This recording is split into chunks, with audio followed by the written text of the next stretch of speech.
పల్లెటూళ్ళలో పొద్దుగాల సూర్యుడు ఉదయిస్తుంటే మరి ఇక పడమట అస్తమిస్తుంటే ఎంత సంబూరంగా కండ్లకు అంత ఆనందం కొడుతుంది.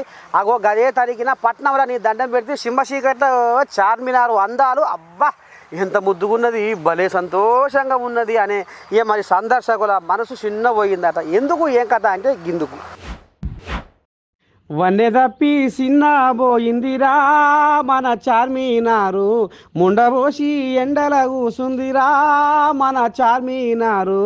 వన్నె తప్పి సిన్న పోయిందిరా మన చార్మినారు, ముండబోసి ఎండల కూసుందిరా మన చార్మినారు. అరే చార్మినార్ అంటే ఏందనుకుంటున్నావు? చార్మినార్ అంటే 400 ఏళ్ళ ఘన చరిత్ర గల చార్మినార్ను పట్టుకొని ఇవాళ చార్మినారు వన్య తప్పింది, చిన్నపోయింది, చింత చేస్తుంది అని చెప్పుకొస్తున్నారు. ఎట్టటి సంగతి ఏంది ఏం కదా అని ఆలోచన చేస్తున్నారు జనాలు.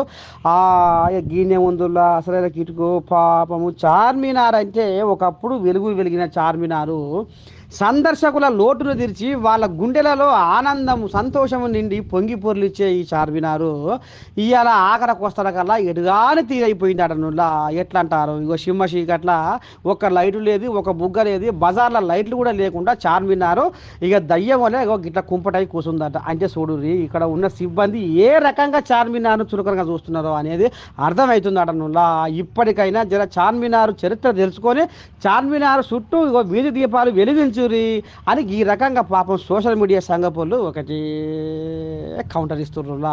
చూడాల మరి ఎవరికి సురుగు తగులుతుందో మరి ఇది ఎట్ట చేస్తారో పై అధికారులు.